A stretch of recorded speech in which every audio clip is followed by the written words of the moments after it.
அருட்பெருஞ்சோதி அருட்பெருஞ்சோதி தனிப்பெரும் கருணை அருட்பெருஞ்சோதி. எல்லா உயிர்களும் இன்புற்று வாழ்க, வள்ளல் மலரடி வாழ்க வாழ்க, கொல்லா விரதம் புகழை எல்லாம் ஓங்குக, நல்லோர் நினைத்த நலம்பெறுக, நன்றி நினைத்த எல்லோரும் வாழ்க இசைந்து. உலக மக்களே, அறிவார்ந்த அன்பர்களே, ஆண்மநேய ஒருமைப்பாடுடைய அன்பர்களே, அருட்பெருஞ்சோதி ஆண்டவருடைய திருவிளையாடலை பார்த்து கொண்டிருக்கிறோம். அருட்பெருஞ்சோதி ஆண்டவருடைய திருவிளையாடல் இந்த பிரபஞ்சத்தில் எவ்வளவோ திருவிளையாடல்கள் நடந்திருந்தாலும் கூட கலியுகத்தினுடைய கடைசி திருவிளையாடல், அதாவது 1823 ஆண்டு தொடங்கி 30/1/1874 இரவு 12 மணி வரையிலும் அருட்பெருஞ்சோதி ஆண்டவருடைய திருவிளையாடல் நடந்து கொண்டிருந்தது. அருட்பெருஞ்சோதியுடைய திருவிளையாடல் இந்த சமயங்களும் மதங்களும் மார்க்கங்களும் சூழ்ந்திருந்த காலகட்டங்களில் இந்த சமயங்களுடைய தலைவர்களும் கர்த்தாக்களும் சமயங்களையும் மதங்களையும் மார்க்கங்களையும் பின்பற்றி கொண்டு அதற்கு ஏற்றபடி ஆலயங்களை அமைத்து வழிபாட்டு முறைகளை அமைத்து மக்களை வழிபட செய்து விட்டார்கள். இந்த நிலை மாற வேண்டும். காரணம், ஒவ்வொரு யுகத்திற்கும் ஏற்கனவே இருந்த 4 யுகங்களுக்கும் ஆயுள் காலம் உண்டு. கிரேத யுகத்துக்கு 17,28,000 வருடங்கள், திரேத யுகத்திற்கு 12,96,000 வருடங்கள், துவார யுகத்துக்கு 8,64,000 வருடங்கள், கலியுகத்துக்கு 5,000 வருடங்கள். இப்படி யுகங்களுக்கும் ஆயுள் காலம் உண்டு. அந்த யுகங்களுடைய ஆயுள் காலம் முடிந்தவுடனே அந்த 5 தொழில்களை செய்த படைத்தல், காத்தல், அழித்தல், மறைத்தல், அருளல், இந்த 5 தொழில்களையும் செய்து கொண்டிருந்த பதத்தலைவருடைய ஆயுள் காலம் முடிந்து செயலற்று இருந்து விடுவார்கள். அதன் பிறகு இந்த பிரபஞ்சத்தை இயக்க வேண்டும். ஒரு யுகம், தனி யுகம் ஒன்று வேணும். அப்போ உலக மக்களுக்கு ஒரு மார்க்கம் வேண்டும். இப்போ நம்ம இருக்கிறது ஒளி யுகத்தில் இருந்து கொண்டிருக்கிறோம், சுத்த சன்மார்க்க காலத்தில் இருந்து கொண்டிருக்கிறோம். அப்போ இந்த மக்களுக்கு சுத்த சன்மார்க்கத்தை கொடுப்பதற்காக உலக மக்களை எல்லாம் சுத்த சன்மார்க்கத்தில் இணைத்து உலக மக்கள் எல்லாம் சமரசமாக ஒற்றுமையோடு வாழ வேண்டும் என்பதற்காக தான் வளர்த்த செல்வ பிள்ளையை, தன் மகனை ஒரு தாயின் வழியாக இந்த மண்ணுலகை வருவிக்க செய்தார். இந்த நிகழ்வு, இந்த திருவிளையாடல் நடந்ததுதான் மருதூர் என்ற கிராமத்திலே ராமையா பிள்ளை அவர்களுக்கும் சின்னம்மையார் அவர்களுக்கும் அந்த தம்பதியினருக்கு 5வது மகனாக வருவிக்க உற்றார். இது இறைவனுடைய செயல். அதை நீங்க நல்லா புரிஞ்சுக்கணும். ஏன் உலகியல் தன் மகனை கொண்டு வந்தார் என்றால், இந்த சமயங்களிலும் மதங்களிலும் மார்க்கங்களிலும் மகனை ஈடுபட செய்து அந்த நெறிமுறைகளை பின்பற்ற செய்து அதன் பிறகு அதெல்லாம் தேவையில்லை என்ற நிலையில் உலக மக்களுக்கு சுத்த சன்மார்க்கத்தை தெரிவிக்க வேண்டும் என்பதற்காகவும், பசியினுடைய கொடுமையை உலக மக்களுக்கு தெரிவிக்க வேண்டும் என்பதற்காகவும், உயிர் இரக்கம் என்றால் என்ன என்ற நிலையை உலக மக்களுக்கு தெரியப்படுத்த வேண்டும் என்பதற்காகவும் தன் மகனை ஒரு தாயின் வழியாக இந்த பூலோகத்துக்கு வருவிக்க செய்தார். அதன் பிறகு தாயின் கருவறையில் இருக்கும்போது எப்படியெல்லாம் திருவிளையாடல் செய்தார் என்பதையும், சிறு குழந்தையாக இருக்கும்போது தில்லையிலே சிவ ரகசியத்தை எப்படி காட்டினார் என்பதையும் இதெல்லாம் நம்ம பார்த்துட்டோம். அந்த விளக்கங்கள்லாம் பார்த்துட்டோம். இப்போ இந்த 51 வருடங்கள் 1823 ஆண்டு தொடங்கி 1874 ஆண்டுகள் வரையில் 51 ஆண்டுகள், இந்த 51 ஆண்டுகளை 8 ஆண்டுகளாக பிரித்து தன் மகனுக்கு அருளை கொடுத்து கொண்டிருக்கிறார் அருட்பெருஞ்சோதி ஆண்டவர். இந்த நிலைகளை நமது பிள்ளை பெருமான் அவர்கள் இயற்றிய நமக்கு அருளிய திருவெட்பாவிலிருந்து 1ஆம் திருமுறையிலிருந்து 4ஆம் திருமுறை வரைக்கும், அதன் பின் சுத்த சன்மார்க்கத்தை பெற்ற பிறகு 6ஆம் திருமுறையில் எப்படியெல்லாம் இறைவனிடமிருந்து அருளை பெற்றுக் கொண்டார் என்பதையும், இவர் எப்படி இறைவன் ஆனார் என்பதையும் நாம் பார்த்து கொண்டிருக்கிறோம். அந்த வகையில் இன்று நாம் பார்க்க வேண்டிய பாடல் 1ஆம் திருமுறை பதிகம் 6 திருவருள் முறையீடு. இன்று 123வது பாடல். நான் ஏற்கனவே கூறியது போல திருவருள் முறையீடு மொத்தம் 232 பாடல்களை கொண்டது. ஒவ்வொரு பாடலிலும் இறைவனுடைய நிலையையும், அதாவது இந்த சமயங்கள், மார்க்கங்கள், மதங்களை சார்ந்த தலைவன், சைவ சமயத்தினுடைய தலைவன், அந்த தலைவனை இறைவன் என்றும், சிவபெருமான் என்றும், நடராஜன் என்றும், சொக்கநாதன் என்றும், இப்படி பல பெயர்களை எப்படி இந்த பிரபஞ்சத்தில், இந்த யுகத்தில் எப்படியெல்லாம் அழைத்து கொண்டிருந்தார்களோ அதுபோன்று நமது பிள்ளை பெருமானவர்களும் இறைவனை பற்றி கூறிக்கொண்டிருக்கிறார். காரணம், இவரும் அந்த நிலையில் இருந்து கொண்டிருக்கிறார். இப்போ 1ஆம் ஆண்டிலிருந்து 8 ஆண்டுகள் வரையிலும் எந்த விதமான அருளையும் பெற முடியவில்லை இறைவனிடமிருந்து. 9வது ஆண்டு தொடக்கத்தில் இறைவன் வந்து ஆட்கொள்கிறார் தன் மகனை. அப்போ மறைப்பு நிலையை கொடுத்துவிட்டு சொல்லுகிறார், இறைவனால் வருவிக்க உற்றவன் என்ற நிலை தெரியும். அதன் பிறகு மறைப்பு நிலை ஏற்படுகிறது. மறைப்பு நிலை என்பது பிரபஞ்சத்தின் உண்மைகளை அப்பெல்லாம் அவர் சொல்ல முடியாது. ஞானம் கொடுக்கிறது, ஞானம் பிறக்கிறது, மெஞ்ஞானம் இல்லை, ஞானம் பிறக்கிறது. அந்த ஞானத்தின் வாயிலாக எப்படியெல்லாம் பாடல்களை இயற்றி முறையீடு செய்கிறார் என்பதை தான் பார்த்து கொண்டிருக்கிறோம். இன்று 123வது பாடலை நல்லா கவனிங்க. பாடல் விளங்காவிட்டாலும் விளக்கத்தினுடைய அந்த பாடலுடைய விளக்கம் மிகவும் எளிமையாக இருக்கும். காண்டத்தில் மேவும் உலகீர் இத்தேகம் கரும்பனை போல் நீண்டதில் என்ன நிலையல்லவே, இது நிற்றல் பசும் பண்டத்தில் நீர் நிற்றல் அன்றோ, நம்மை நம் பசுபதிதான் ஆண்டதில் என்ன குறையோ, நம்மேல் குறை ஆயிரமே. முறையீடு செய்கிறார், உலக மக்களுக்கு தெரிவிக்கிறார். உலக மக்களே, அதாவது உலகில் வாழ்கின்ற மக்களே, அதாவது பெரிய பனைமரம் போல நீண்டு வளர்ந்ததில் என்ன பயன்? இது நிலை அல்ல, உலக வாழ்க்கை நிலை அல்ல, நிலையானது அல்ல. இது எப்படி இருக்குது என்றால், ஈரமான ஒரு மண்ணை எடுத்து அதில் பானை செஞ்சு அதில் தண்ணி ஊற்றினா நிற்குமா? மண்ணு கரைஞ்சிடும், தண்ணி ஓடிடும், நிற்கிறதில்லை. அதுபோல நம் உலக வாழ்க்கையும் அப்படிதான். உலக மக்களே, இறைவனுடைய அருள் வேண்டும். இறைவனுடைய அருள் இல்லைன்றால் இந்த உலகில் வாழ முடியாது. நமக்கு உற்ற துணை யாரும் இல்லை. இந்த நிலையை உலக மக்களுக்கு கூறுகிறார். அதோடு மட்டுமல்ல, தன்னுடைய நிலையையும் இதில் சேர்த்து நமக்கு அருளி இருக்கிறார்கள். நான் வருவிக்க உற்று இத்தனை ஆண்டுகள் வரையிலும் இறைவனுடைய அருளை பெற முடியாமல் தவித்துக் கொண்டிருக்கிறேன். இந்த உலக வாழ்க்கை நிலையானதல்ல. இந்த வாழ்க்கை எப்படி இருக்கிறது என்றால், ஈரமான ஒரு மண்ணில் பானையை செய்து அதில் தண்ணி ஊற்றி வைப்பது போல மண்ணும் கரைஞ்சிரும், தண்ணியும் நிற்காது. அதுபோல இந்த வாழ்க்கை அமைந்து கொண்டிருக்கிறது. இறைவன் நம்மளை படைத்ததில் எந்த விதமான தவறும் இல்லை. அதான் சொல்றாரு, நம்மை நம் பசுபதி தான் ஆண்டதில் என்ன குறையோ. இறைவனை பசுபதி என்று சொல்லுகிறார். நான் ஏற்கனவே பசுபதிக்கு விளக்கம் கொடுத்திருக்கிறேன். பதி பசு பாசம். பதினா இறைவன், பசுனா ஆன்மா, மலங்கள் சூழ்ந்த ஆன்மா. பாசம் என்பது அக்கிரணை என்பது அதற்கு எந்த விதமான இதுவும் இல்லை, குறிப்பிட்டு சொல்ல முடியாது. அருவத்தில் இருப்பது பாசம் என்பது. அது எப்படின்னா, ஒரு கிணத்துல தண்ணி இருக்கும்போது மேலே பாசம் படர்ந்திருக்கும். அப்போ உள்ள இருக்கிற தெளிவான நீர் தெரியாது. இந்த பாசம் என்கின்ற அந்த இது மறைச்சிட்டு இருக்கும். அந்த பாசம் மறைச்சிட்டு இருக்கும். ஒரு கள்ளத்துக்கு போட்டோம்னா பாசம் விலகும், பச்சை கலர் இருக்கும், அது விலகும், உள்ள தண்ணி தெரியும். இப்படி பசுவும் பாசமும் சேர்ந்து இறைவனோட சேர்ந்து இருப்பதனால் இது இவருக்கு பேர் பசுபதி என்ற பெயர் வந்தது. ஆன்மா தந்திரமாக பதியுடன் சேர்ந்து விடும். பசு தந்திரமாக பதியிடம் சேர்ந்து விட்டனால் இறைவனுக்கு பசுபதி என்ற பெயர் வந்துவிடும். இறைவனை ஏற்றுக்கொள்ளுகிறான். ஆன்மாவில் உள்ள மலங்களை நீக்க வேண்டும், ஆன்மாவை சுத்தப்படுத்த வேண்டும். அதான் இறைவனுக்கு பசுபதி என்ற பெயர்.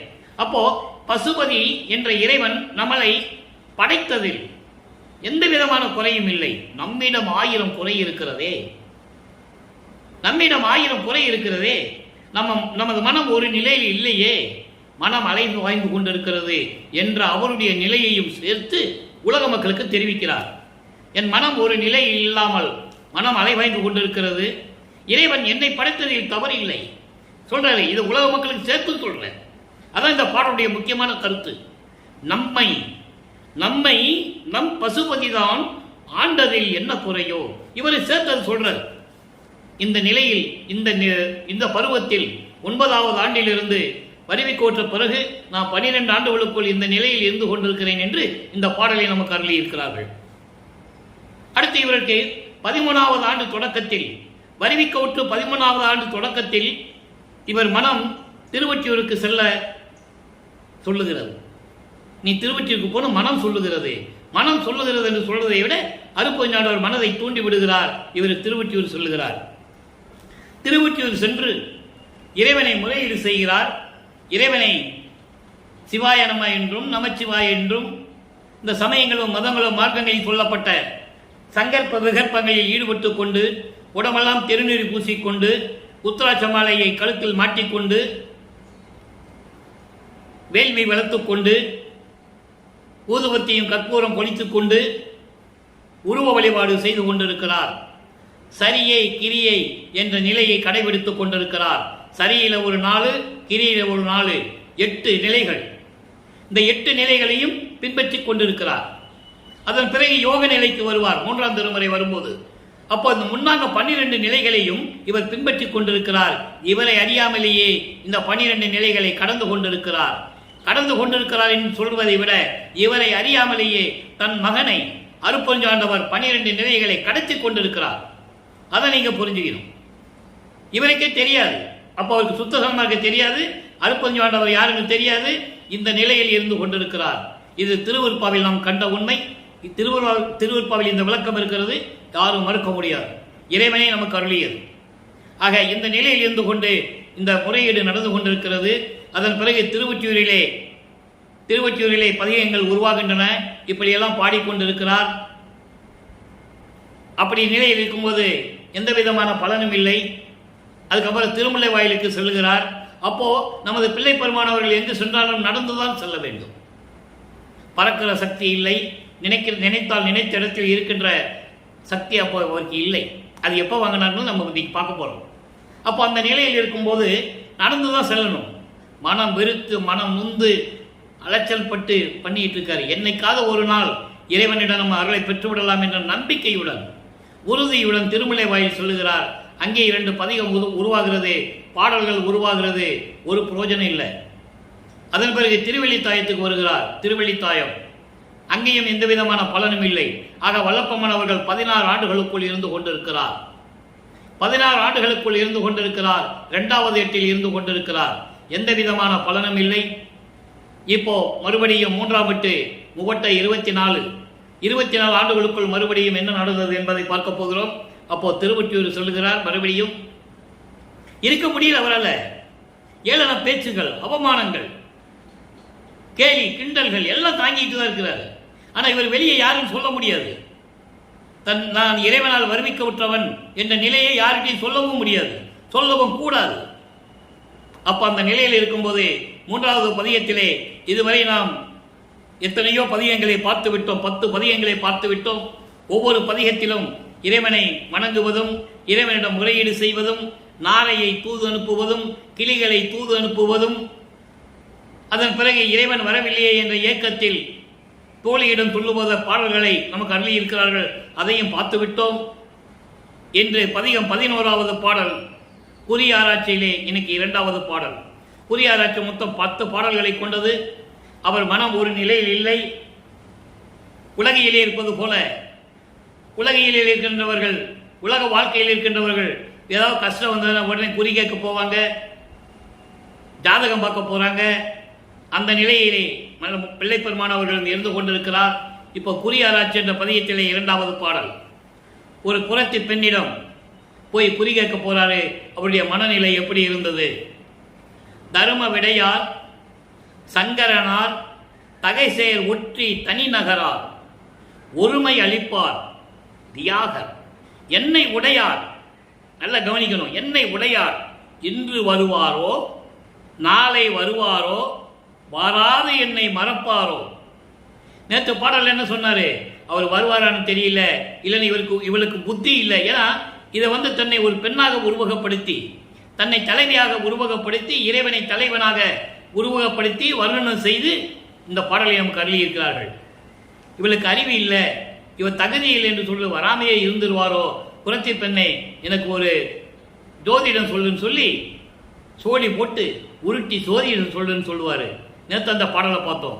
இன்னைக்கு இன்று வருவாரா, நாளை வருவாரா, அல்லது வராமலே இருந்துருவாரா, என்னை மறந்து விடுவாரா? புரட்சி பெண்ணே, நல்ல கணித்து நல்ல நிதானமாக ஒரு நல்ல குறி சொல்லுவாயாக. நல்ல குறி பார்த்து சொல்லணும். அந்த பெண் சோழி உருட்டி போடும். சோழி விழுந்தாதானே, சோழி விழுந்தாதானே, அங்கதான் திருவிளையாடல் செய்கிறாரே, எதுவும் எனக்கு தெரியக்கூடாதுன்னு. ஒன்றும் நடக்காது. அந்த பாடலுடைய விளக்கத்தை பார்க்க போறோம். தர்ம விடையார், காளை வாகனத்தை உடையவர், அவர் பேரு சங்கரனார், தகைசெயர் ஒற்றி தனிநகரார், பெருமையும் புகழும் வாய்ந்த ஒப்பற்ற நிலையில் இருக்கின்ற திருவொற்றியூர் நகர் என்ற நகரிலே இருக்கின்ற இறைவன் ஒருமை அளிப்பார், பேரின்பத்தை கொடுக்கக்கூடியவர்.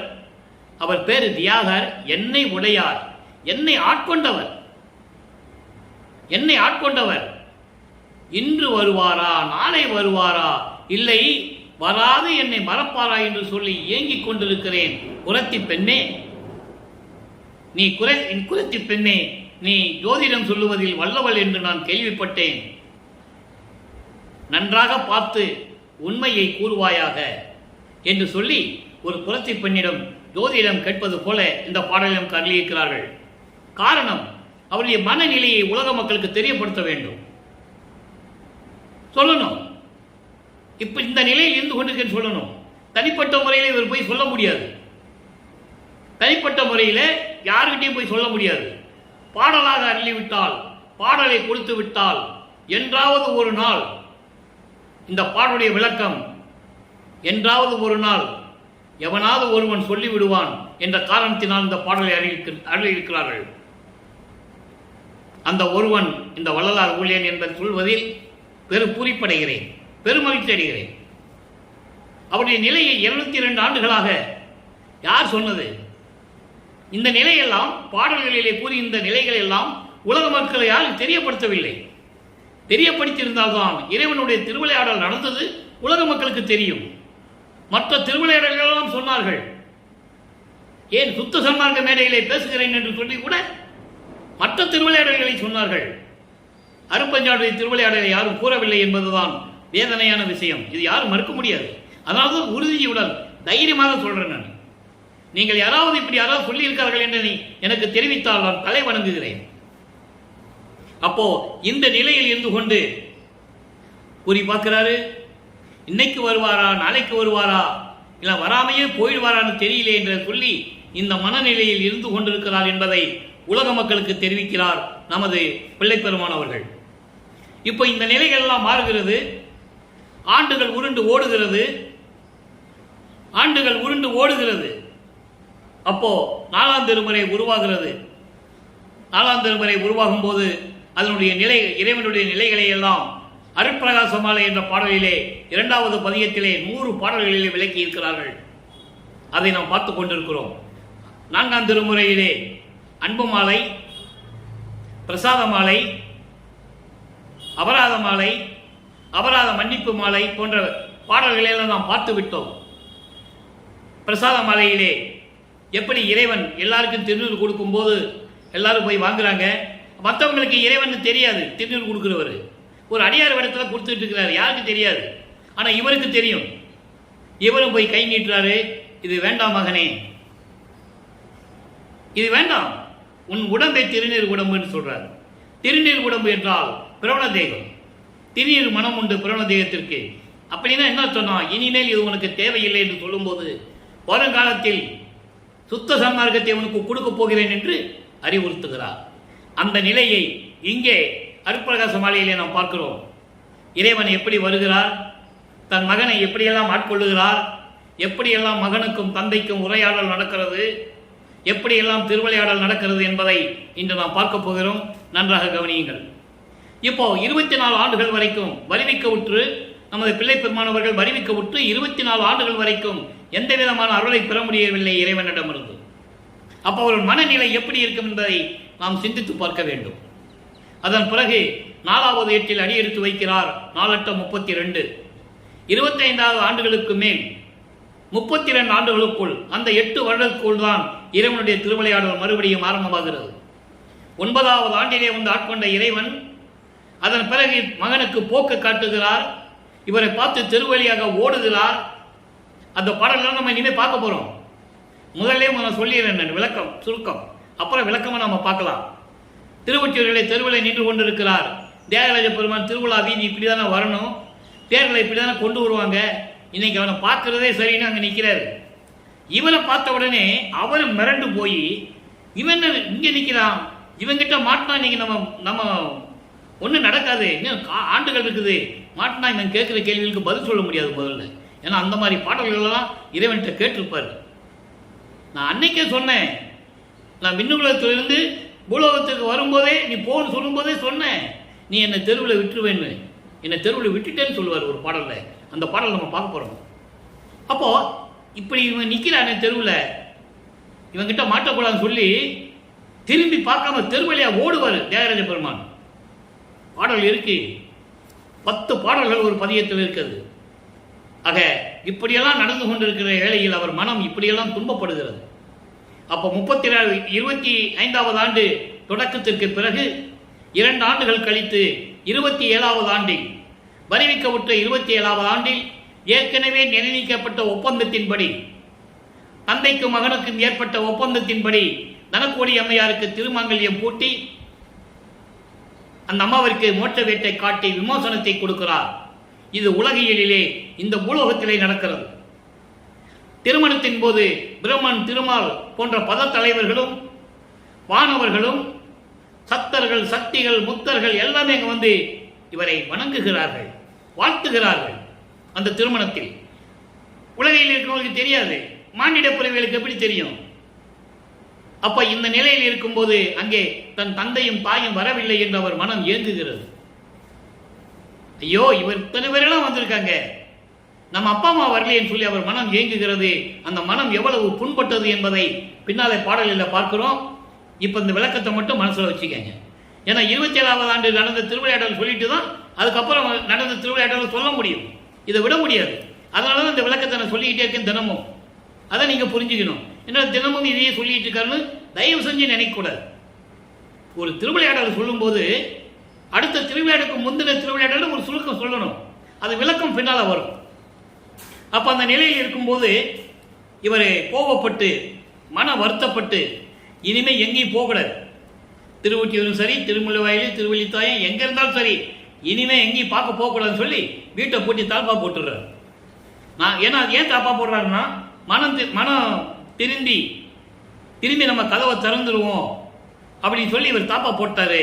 அப்போ இறைவன் எப்படி விண்ணுலகத்திலிருந்து பூலோகத்திற்கு வந்து தெருவழியாக நடந்து வந்து அந்த கதவை திறக்க செய்து எப்படி மகனை அழைத்து அருளை கொடுக்கிறார் என்பதை பார்க்க போகிறோம். அருட்பிரகாசமாலை 48வது பாடல். சித்து எவையும் வியத்தியுறும், சித்து எவையும் வியத்தியுறும் சுத்த சிவ சித்தாய், சித்தமதில் தித்திக்கும் திருவடிகள் வருந்த. எப்படிப்பட்ட திருவடிகள்? பிரமனும் திருமாலும் பார்க்க முடியாத திருவடிகள். சுத்த சிவஞான வெளியிலே சுத்த சிவமயமாக அருப்பெருஞ்சுவதியாக திருவிளையாடல் செய்து கொண்டு அருளாட்சி செய்து கொண்டிருக்கின்ற அந்த திருவடிகள் வருந்தும்படி இந்த பூலோகத்திற்கு வந்து மத்த இரவிடை. மத்த இரவிடை என்பது நள்ளிரவு, யாரும் இல்லாத இரவு, நள்ளிரவில் ஆள் நடமாட்டம் இல்லாத அந்த இரவிலே நடந்து வந்து அருளி அடியேன் வாழும் அடியேன் வாழும் மனை திறக்கதவு திறப்பித்து அங்கு அடைந்து. இந்த 4 வரைக்கும் முதல்ல விளக்கம் பார்ப்போம், பின்னால 4 வரி இருக்கு. சித்து எவையும் வியத்தியுறும், அதாவது எல்லா சித்துகளையும் அதிசயமாக பொருந்தி இருக்கக்கூடிய, யாருமே அந்த சித்துக்களை எல்லாம் பெற்றுக்கொண்டதில்லை. ஆதியம் அந்தமெல்லாம் தோன்றிய இறைவன் இப்ப அருப்பெருஞ்சோதின்னு சொல்ல மாட்டாரு. இன்னும் அவர் சுத்த சன்மார்க்கத்துக்கு வரல, சமயங்களையும் மதங்களையும் மார்க்கங்களையும் இனிமேதான் அவர் விடுவார். இப்ப சுத்த சன்மார்க்கம் இருக்கிறது அவருக்கு தெரியும், இறைவன் வந்து சொல்லுவார். அந்த நிலையை தான் இன்னைக்கு பார்க்க போறோம். அப்போ எல்லா அருள் வல்லமைகளையும் அதிசயமாக பொருந்திய அந்த சுத்த சிவஞான வெளியில் சுத்த சிவமயமாய், இங்கதான் சுத்தம் சொல்லுவார். அருப்பெருஞ்சோதியை நம்ம வாங்க போறோம், சுத்த சன்மார்க்கத்தை பெற போறோம் தெரிஞ்ச பிறகுதான் அந்த சுத்த என்ற வார்த்தையை உபயோகப்படுத்துவார் நமது பிள்ளை பெருமானவர்கள். அப்போ சுத்த சிவ சித்தாய் சித்தமதில் உள்ளத்தில் தித்திக்கும் திருவடிகள், என் உள்ளத்தில் தித்திக்கின்ற திருவடிகள். இப்படிப்பட்ட இறைவன் சுத்த சிவமயமாகி அருப்பெருஞ்சுவதியாகி, இது மறைமரமான சூட்சமமான விளக்கம், நல்லா கவனிச்சுக்கணும் நீங்க.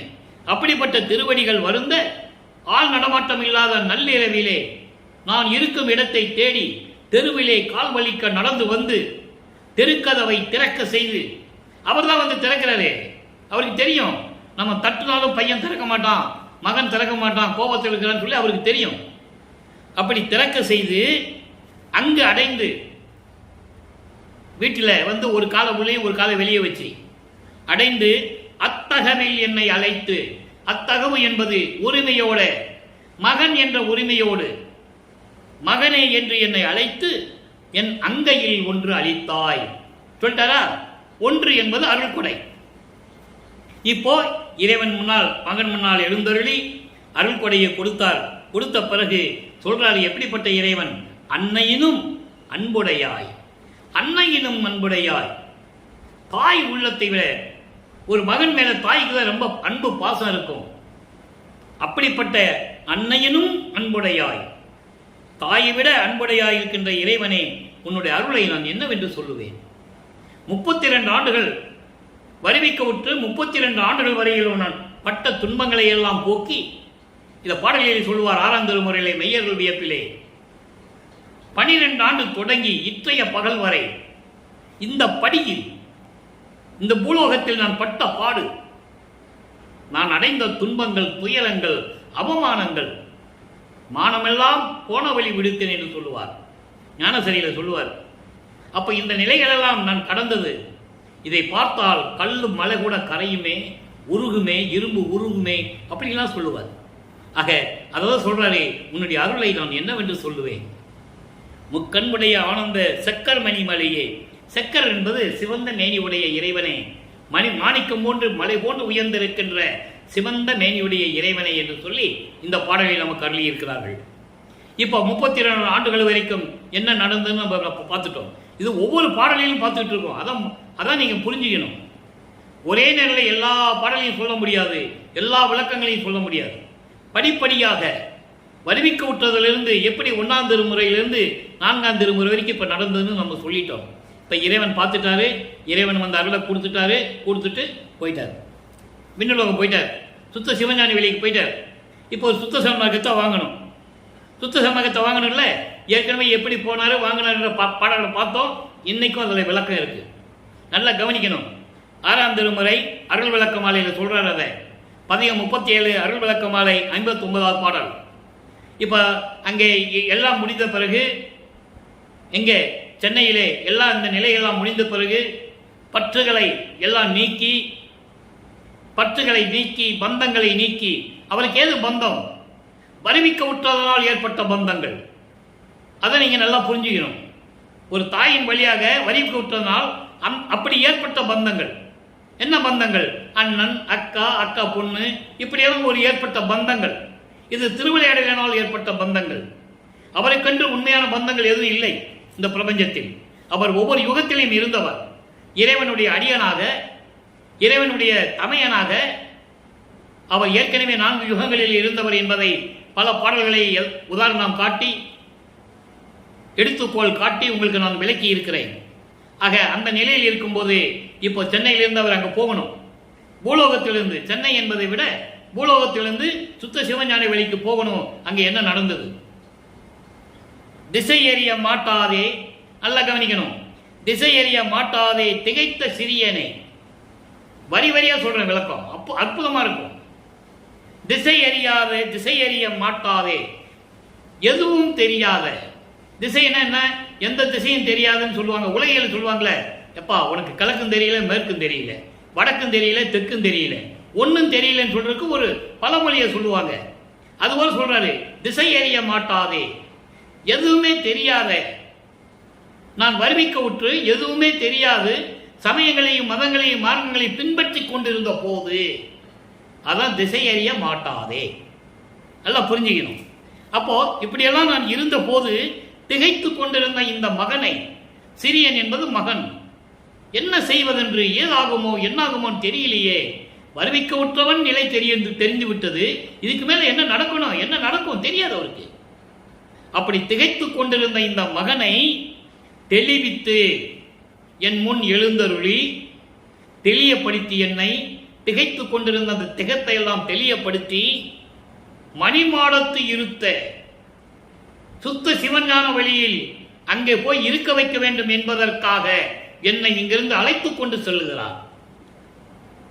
இருத்த தவிசில் ஏற்றி, தவிசுனா ஒரு இருக்கை, சிம்மாசனம், சிங்காசனம், சிங்காசனம், இறைவன் அமரக்கூடிய இருக்கை, அருட்பெருஞ்சோதி ஆண்டவர் அமரக்கூடிய ஒரு இருக்கையை அதிலே தன் மகனை உட்கார வைத்து அமர வைத்து, நசையறியா நற்றவமே நற்றவரும், நசையறியா நற்றவரும் மற்றவரும் சூழ்ந்து நயப்ப. என்ன அற்புதமா சொல்றாரு பாருங்க. இங்க என்ன சொல்லிட்டு இருந்தாங்க? உலகியல்ல அவர் எங்கேயோ போயிருப்பார்ப்பா. 6 மாசமா எந்த காட்டுக்கு போனாருன்னு தெரியல, எந்த ஊருக்கு போனான்னு தெரியல. 6 மாசமோ 3 மாசமா 1 வருஷமா எங்கேயா போயிருப்பாரு, எப்பயாவது வருவாரு. இப்படிதானே சொன்னாங்க. அவங்க என்ன திருவருட்பா படிக்கலையா? படிக்காமையா தொகுத்து எழுதுனாங்க?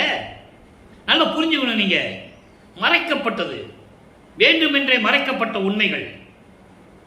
நசையறியா நற்றவரும் குற்றமில்லாமல், எந்த விதமான குறையில்லாமல் உலக விடயங்களையும் ஆசைகளையும் விட்டு, மண்ணாசை, பெண்ணாசை, பொன்னாசை போன்ற ஆசைகளை விட்டு நல்ல தவம் செய்து கொண்டிருப்பவர்கள், வானவர்கள், முனிவர்கள், ரிஷிகள், தேவர்கள், நவநிலை தலைவர்கள், இப்படி எல்லாரையும் சேர்த்துதான் சொல்றாரு.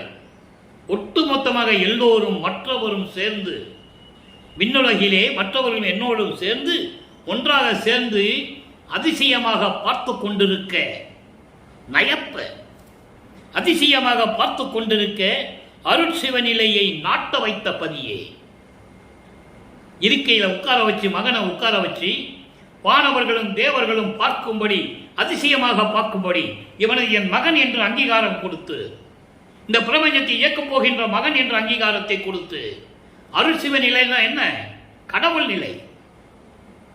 இப்படி நிலைகளை எனக்கு கொடுத்து என்னை நிலைநிறுத்திய, நாட்ட வைத்து நிலைநிறுத்திய பதியே, அருட்பெருஞ்சோதியே.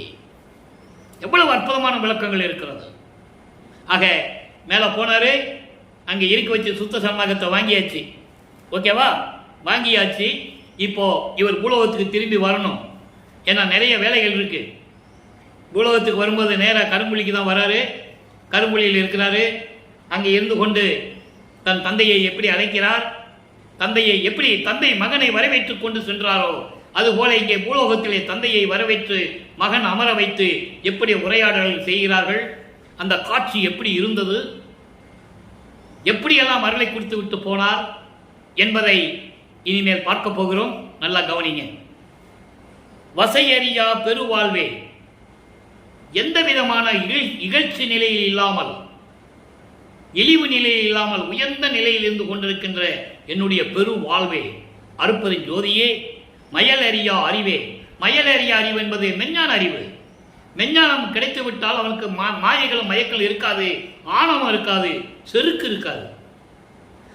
அந்த செருக்கும் ஆணவம் இருந்தனால்தான் பிரமனும் திருமாலும் ஆணவத்தோடு நடந்து கொண்டு அடியை முடியை பார்க்க சொல்லுகிறார்கள். இதை ஒரு பாடலிலே சொல்லுவார்.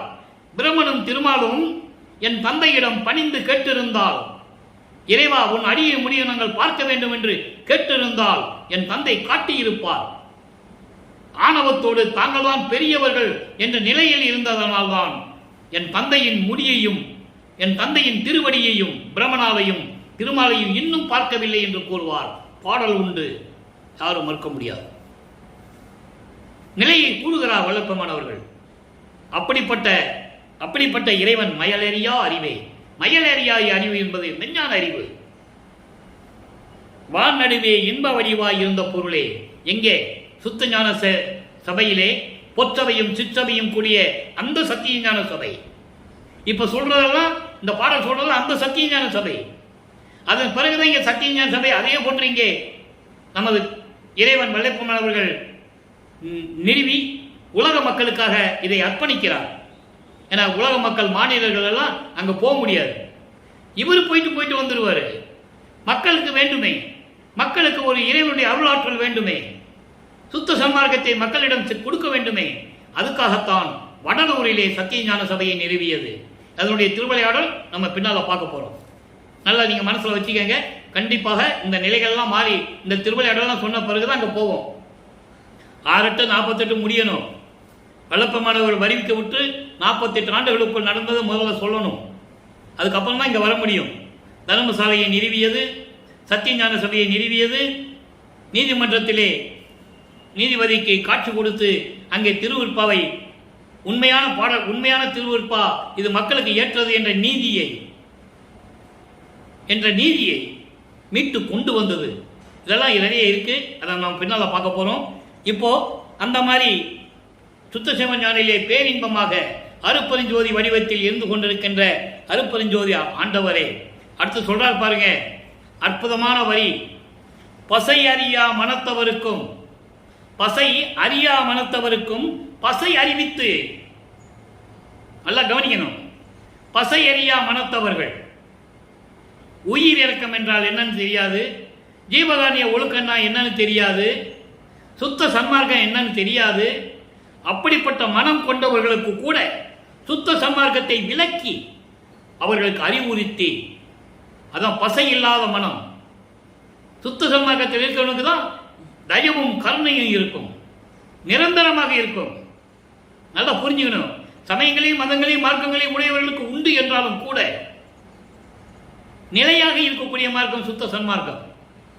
அது அவர்களுடைய தனிப்பட்ட உரிமை, சுதந்திரம். ஆனால் சுத்த சன்மார்க்கத்திற்கு உறுதி வேண்டும். கண்டிப்பாக இப்படிதான் இருக்கணும். அவனுக்கென்று தனி சுதந்திரம் இல்லை. சுத்த சன்மார்க்க நெறியை பின்பற்றிக் கொண்டிருக்க வேண்டும். நான் சுத்த சன்மார்க்கத்தில் இருந்துட்டு போய் உருவ வழிபாடு செய்வேன், சுத்த சன்மார்க்கத்தில் இருந்து கொண்டு குறியீடுகளை மேற்கொள்ளுவேன், திருநீர் பூசுறது, ஊதுவத்தி கொளுத்துறது, கற்பூரம் கொளுத்துறது, நான் அப்படிதான் இருப்பேன்னா அது வேலைக்காக. அதங்க சொல்றார், சுத்த சன்மார்க்கம் என்றால் அவர்களுக்கு அறிவித்து, அவர்களுக்கு கற்பித்து, அருள பதிந்த, அருள விரும்பிய மக்களை திருத்த வேண்டும். சுத்த சன்மார்க்கத்தை மக்களிடம் கொடுக்க வேண்டும். அவர்கள் இன்புற்று வாழ வேண்டும், இறைவனுடைய திருவருளை பெற வேண்டும் என்று விரும்பி அவர்களுக்கு சுத்த சன்மார்க்கத்தை மனதிலே விளக்கி, அப்படி இருக்கின்ற இறைவனே, திருவிளையாடல் செய்து கொண்டு அருளாட்சி செய்து கொண்டிருக்கின்ற இறைவனே, நான் பாடுகின்ற பாடல்கள், நான் வைக்கின்ற விண்ணப்பங்கள், முறையீடுகள் எல்லாவற்றையும் கேட்டு எனக்கு அருள்வாயாக என்று சொல்லி விண்ணப்பம் வைக்கிறார். மகனை பார்க்க அவர் வரணும், திருப்பி வரணும், வந்து கொண்டிருக்கிறார். இறை திருக்காட்சியை கூறுகிறார். மகன் பார்க்க தந்தை வருகிறார். தந்தையை வரவேற்று அமர வைத்து தந்தையும் மகனும் உரையாடுவது, தந்தை எப்படிப்பட்ட நிலையில் இருந்தார், அந்த காட்சி என்ன, உலக மக்களுக்கு தெரிவிக்க வேண்டியது அவசியம் அல்லவா? அதை தெரிவிக்கிறார்கள். அந்த விளக்கத்தை பார்த்து கொண்டிருக்கிறோம். 43வது பதிகம், இறை திருக்காட்சி, பாடல் 21. பாடலை கவனிங்க. சார் கலாந்தம் ஆதி சடா அந்தமும் கலந்த சமரச சத்திய வெளியை. 2 வரியா விளக்கம் பார்ப்போம். சார் கலாந்தம் அருள் சார்ந்த, கலாந்தம் முதல் 6 அந்தங்கள், கலாந்தம், யோகாந்தம், போதாந்தம், நாதாந்தம், வேதாந்தம், சித்தாந்தம். சித்தாந்தம் இறுதியானது. கலாந்தம் என்பது வேதாகமங்களில், வேதங்கள் ஆகமங்கள் நூல்களில் இருக்கின்ற முடிவுகளினுடைய விளைவுகள், விளக்கங்கள், கலை சார்ந்த நூல்கள். அதான் சொல்றாரு, கலாந்தம் என்பது இப்படி வேதங்கள், ஆகம நூல்கள், இப்படி நூல்களினுடைய முடிவான விளக்கங்கள் கலாந்தம்.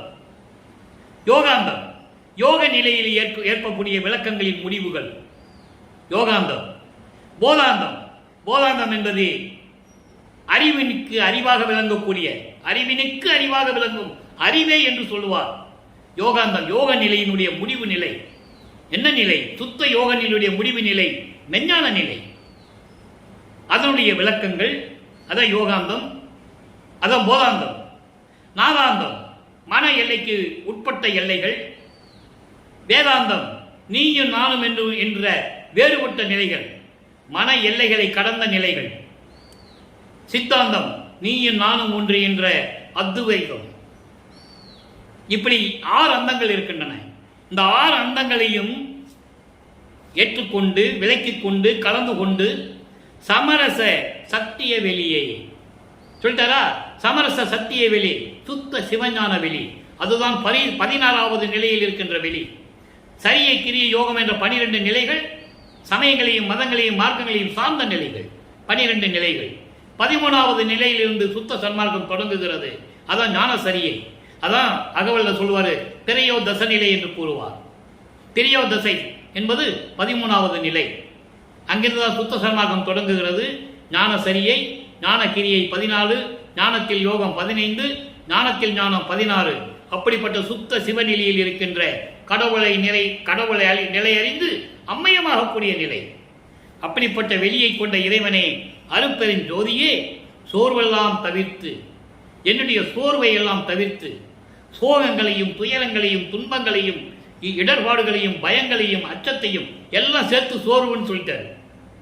எல்லாவற்றையும் தவிர்த்து சமயங்களையும் மதங்களையும் மார்க்கங்களையும் கடக்க செய்து அந்த நிலைகளெல்லாம் என்னிடமிருந்து நீக்கி அறிவினுக்கு அறிவாய், அதான் சொல்கிறேன் மெஞ்ஞான அறிவு. அறிவினுக்கு அறிவாய் என்பது மெஞ்ஞான அறிவு. அப்படி மெஞ்ஞான அறிவாக விளங்கிக் கொண்டிருக்கின்ற அருட்பெரும் ஜோதியை சோதிப்பார் பெறா பதத்தை, சோதிப்பார் பெறாத பதத்தை, சோதிப்பார் என்பது இங்கே இறைவனை தேடுகின்றவர்கள், இறைவன் மீது நம்பிக்கை இல்லாமல் அவரை வணங்காமல் ஆணவத்தோடும் செருக்கோடும் இருந்து கொண்டிருக்கின்றவர்கள். அதான் சோதிப்பார், சோதனைகளை மேற்கொண்டவர்கள். நல்லா கவனிக்கணும். இறைவன் சோதிக்கிறார். இறைவனை மேற்கொண்டவர்கள், இறைவனை தேடுகின்றவர்கள், இறைவனை அவமானப்படுத்துகின்றவர்கள், அவர்கள் பெறாத பதம். யாரு? பிரம்மன், திருமால், ருத்திரன் போன்ற பதத்தலைவர்கள், இந்திரன், விண்ணோன் வேந்தனாகிய இந்திரன், இப்படியெல்லாம் பல பேர் அவரை தேடியும் இறைவனை பார்க்க முடியவில்லை. அதான் சோதிப்பார் பெறாத பதத்தை. அப்படிப்பட்ட ஒரு இடத்தை அவர்களெல்லாம் பெற முடியாத அப்படிப்பட்ட ஒரு இடத்தை, அந்த இடத்துகளையெல்லாம், பதங்களையெல்லாம், அந்த நிலைகளை எல்லாம் கடந்து பரம சன்மார்க்க மெய்ப்பதியை, பரம சன்மார்க்க மெய்ப்பதி, இயற்கை உண்மையின் விளக்க கடவுளாகிய சுத்த சன்மார்க்கத்தின் தலைவனாகிய அருப்படிப்பட்ட அருட்பெரும் ஜோதியை, சேர் குணாந்தத்திற்கு சிறந்ததோர் தலைமை தெய்வத்தை கண்டுகொண்டேனே. தந்தையை பற்றி சொல்றார். இறைவன் வருகிறார். இறைவனோடு உரையாடல் செய்து கொண்டு அவருடைய இறைவனுடைய குணத்தை, குணாதிசயங்களை, அவர்களுடைய நிலையை உலக மக்களுக்கு தெரியப்படுத்துகிறார். அதிசய குணங்கள் சேர்ந்த, அதான் என் குணங்கள் ஏற்கனவே சொல்லுவார். என் குணத்தவனே என்று சொல்லுவார். தன்மையத்தனாதல், தூய உடம்பினாதல், இயற்கையை உணர்வினாதல், முற்றிலும் உணருதல், இயற்கையை, அதாவது பாசங்களை இயற்கையாகவே நீக்குதல், முற்றிலும் முடிவில் ஆற்றல் உடைமை, பேரறிவில் இன்ப உடைமை, வரம்பில் இன்ப உடைமை, இப்படி 8 குணங்கள் உண்டு. அந்த எண்குண வடிவில் தான் சத்தியநாய சபையை நிறுவியது. எப்படி அங்க திருச்சிற்றம்பலத்திலே சுத்த சிவஞான வெளியிலே இருக்கின்ற பொற்றவை சிற்றவையோடு அந்த மண்டபங்களோடு எப்படி அமைந்திருந்ததோ அதே அமைப்பிலே இங்கே சத்தியஞான சபையை நிறுவியது என்பதை நான் பதிவு செய்ய கடமைப்பட்டிருக்கிறேன். அப்படிப்பட்ட கடவுளை, அப்படிப்பட்ட அருட்பெருஞ்சோதியை, எனது தந்தையை நான் கண்டுகொண்டேனே என்று இறை திருக்காட்சியிலே நாம் கருளி இருக்கிறார்கள். அடுத்து இறைவனுடைய திருவிளையாடலாம் அந்த பிரபஞ்சத்தில் நடந்தது என்பதை விட, நான் வறுமை கூட்ட பிறகு நடந்த திருவிளையாடல்கள் எப்படி இருந்தன என்பதை இந்த பாடலிலே கூறுகிறார். இறைவனுடைய நிலையையும் அவருடைய திருவிளையாடலையும் எல்லாமே இங்கே விளக்கமாக நம்ம கருளி இருக்கிறார்கள், பார்த்து கொண்டிருக்கிறோம். 52வது பதிகம் பொது நடம், 16வது பாடல். சத்திய பதியே, இயற்கை உண்மை விளக்க கடவுளே, சத்திய நிதியே, அந்த இயற்கை உண்மை விளக்கத்தின் கடவுளாக இருக்கின்ற அருள் செல்வமே. நிதி என்பது அருள் செல்வம். அருள் செல்வமே, சத்திய ஞானமே, மெஞ்ஞான உடைய இறைவனே, வேத நித்திய நிலையே, வேதங்களின் முடிவுகளுக்கு விளக்கமாக நின்று கொண்டு என்றும் அழியாத நிலையில் இருந்து கொண்டிருக்கின்ற இறைவனை, நித்திய நிறைவே, பரிபூரணமாக விளங்கிக் கொண்டிருக்கின்ற இறைவனை, நித்திய வாழ்வொருள் நெறியே, சுத்த சன்மார்க்க நெறி, அழியாத சுத்த சன்மார்க்க நெறி கொண்ட இறைவனை, நித்திய இன்புருவே, சித்தி இன்புருவே, பேரின்பமான இறைவனை, சித்தியின் கருவே, கடவுள் ஆற்றலின் மூல காரணம் என்று சொல்லுவார். கரு என்பது மூல காரணம். ஆதியம் அந்தமில்லா தோன்றிய இறைவன், கடவுள் ஆற்றல் நிறைந்த இறைவன்.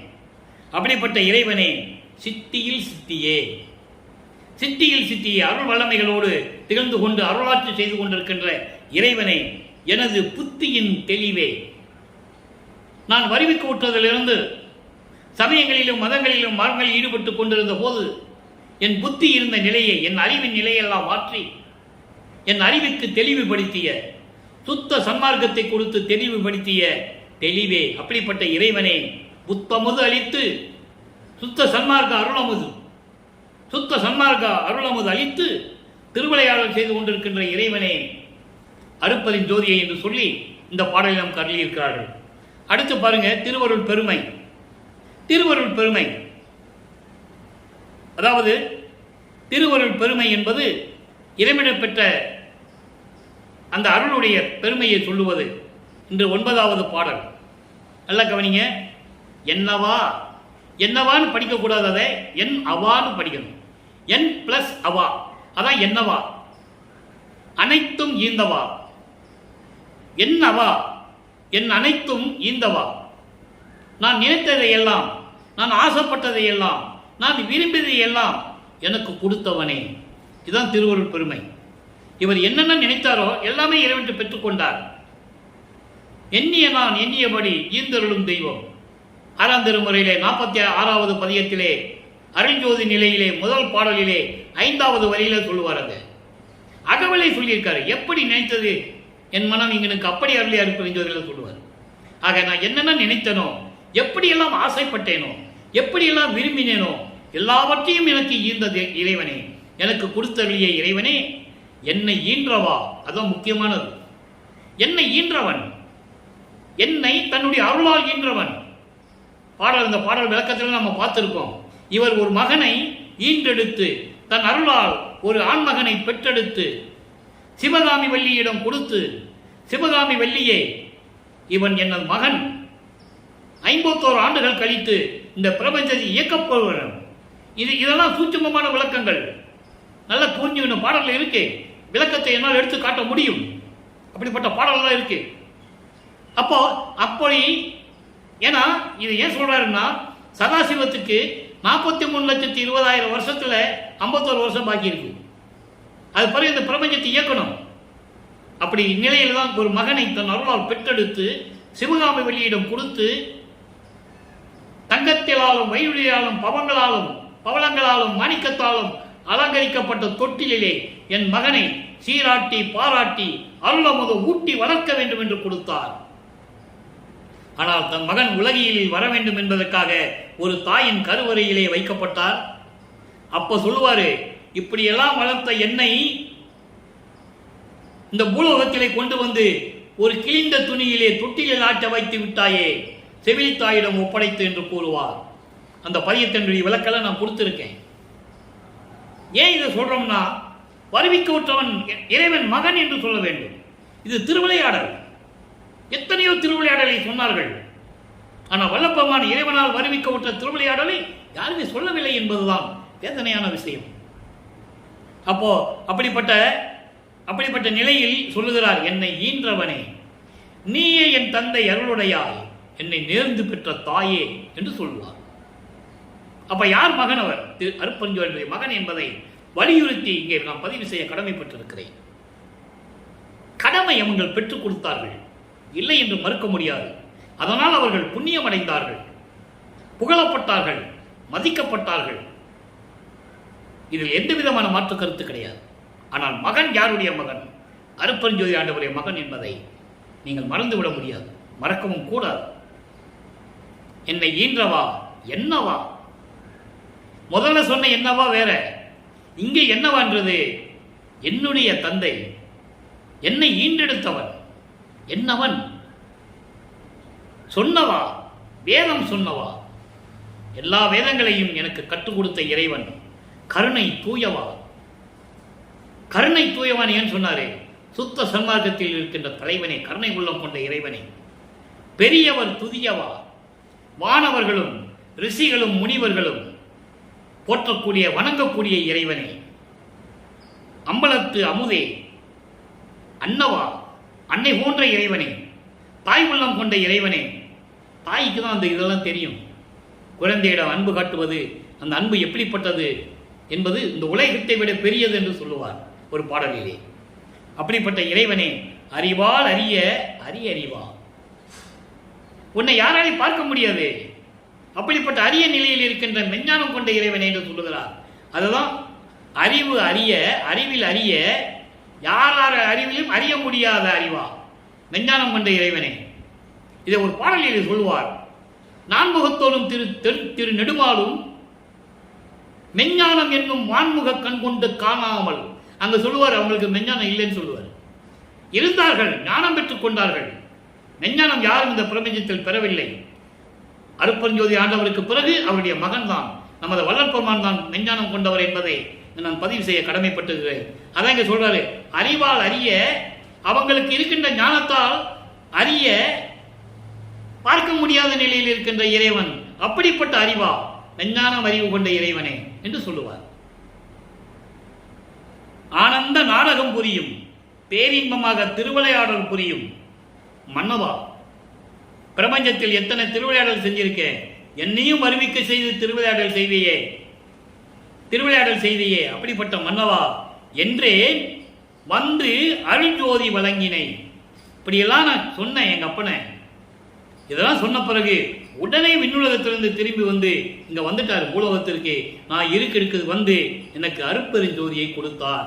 அருட்பெருஞ்சோதி வழங்கினை வாலினின் மாண்பே, உன்னுடைய அருளை நான் என்னம் என்று சொல்லுவேன் என்று சொல்லி இந்த பாடலை நமக்கு அருளி இருக்கிறார்கள். அடுத்து இறை இன்ப குலைவு, 9வது பாடல். இறை இன்ப குலைவு என்பது அவங்க அப்பாட்ட சொல்றார். எப்பா அருட்பெருஞ்சோதியே, வந்து போயிட்டு போயிடுற, கேட்டா உன் உள்ளத்துல தான் இருக்கிறேன்னு சொல்ற, நீ நினைக்கும் போதுதான் நான் வருவேன்னு சொல்ற, நிரந்தரமாக எப்ப நம்ம இணைகிறது? அதுதான் கிளைமேக்ஸ்.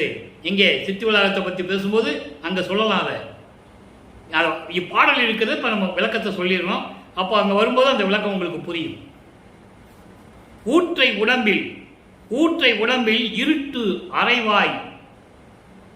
அறைவாய் உறங்கி விழித்து கதை பேசி உண்டு. எப்போ? சமயங்களிலும் மதங்களிலும் மார்க்கங்களில் இருக்கும்போது அவர் இருந்த நிலையை கூறுகிறார். சொல்லணும்ல, அந்த நிலையை சொல்லிட்டு தான் பின்னால வந்த நிலையை சொல்ல முடியும். அதான் சொல்றாரு, இந்த துர்நாற்றம் பிடித்த இந்த உடம்பில் இருக்கின்ற வாய் வழியாக உணவை உண்டு உறங்கி விழித்து முடிச்சு கதை பேசி, ஊர் கதையெல்லாம் பேசி, இந்த பூலோகத்திலே உடையும் முடித்துக் கொண்டு அறிவு இழந்து, கருத்து இழந்துன்னு சொல்றாரு. அறிவு இழந்து உதவா எருதில் ஊர் திரிந்து என்பது எதுக்கும் உபயோகப்படாத காளமாடு போல ஊர் சுத்திக்கிட்டு இருந்தேன். 24 ஆண்டுகள் வரையிலும் என்னை வருவிக்க செய்து 24 ஆண்டுகள் வரையிலும் நான் இந்த ஊற்றை உடம்பு, துர்நாற்ற உடம்பில் இருக்கின்ற இந்த வாய் வழியாக உணவை உண்டு சாப்பிட்டு உறங்கி அப்புறம் விழித்து தூங்கி எந்திரிச்சு கதை பேசி இந்த பூலோகத்தில் துணியும் கட்டிக்கிட்டு எதுக்கும் உதவாத காளமாடு போல ஊர் சுத்திக்கிட்டு இருந்தேன். உண்மையை சொல்றது நடந்த நிலையா தானே? உடம்பெல்லாம் தின்னு பூசிக்கிட்டு இப்படியெல்லாம் தெரிஞ்சுக்கிட்டு இருந்தேன் தானே? அப்படியெல்லாம் இருந்த நான் நேற்று வரைக்கும் எப்போ இறைவன் வந்து ஆட்கொள்ற வரைக்கும், மறுபடியும் அதாவது 25வது ஆண்டில் வந்து ஆட்கொள்றாரு, அது வரைக்கும். அப்போ வல்லப்பமானவர்கள் 32 ஆண்டுகளுக்குள் இருக்கிறார். நேற்றைய வரைக்கும் என்று சொல்லுவது வருவிக்க உற்று 32 ஆண்டுகள் வரைக்கும், நேற்றைய பகல் வரைக்கும். சுத்த சன்மார்க்கத்தை வாங்குறதுக்கு கூப்பிடுறாங்கல்ல, அது வரைக்கும் சொல்றாரு. நேற்றைய பகல் வரையும் வீண் பொழுது போக்கி இருந்தேன். நான் அப்படிதான் இருந்தேன். நெறி அறியே, சுத்த சன்மார்க்கம் எனக்கு தெரியாது சொல்லிட்டாரா? அப்ப அவருக்கு சுத்த சன்மார்க்கம் தெரியாது. நெறி அறியே, சுத்த சன்மார்க்க நெறி எனக்கு தெரியாது.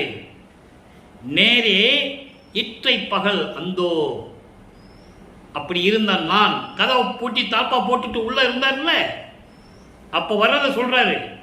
நல்லா கவனிக்கணும். அதான் இந்த லிங்க். இப்படி லிங்க் பண்ணி சொன்னா இறைவனுடைய தயவும் கருணை இருந்தாலும் சொல்ல முடியும்.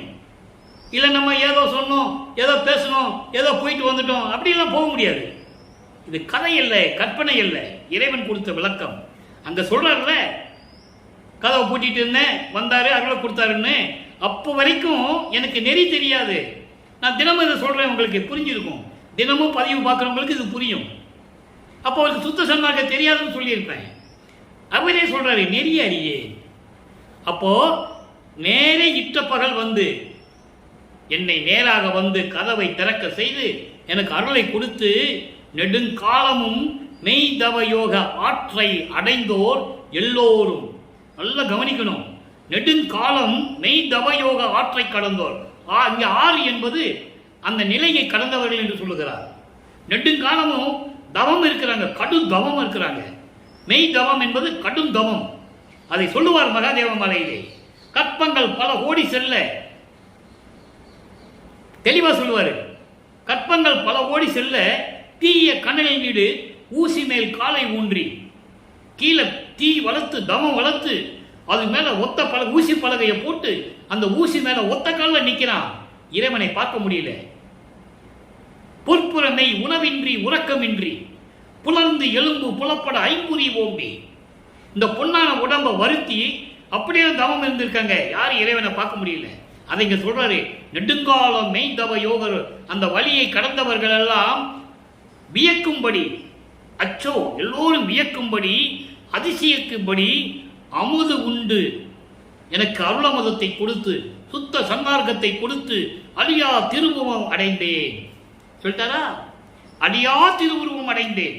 யாரும் சொன்னதில்லை இந்த பிரபஞ்சத்தில். எந்த ரிஷியும் முனிவனும் சொன்னதில்லை.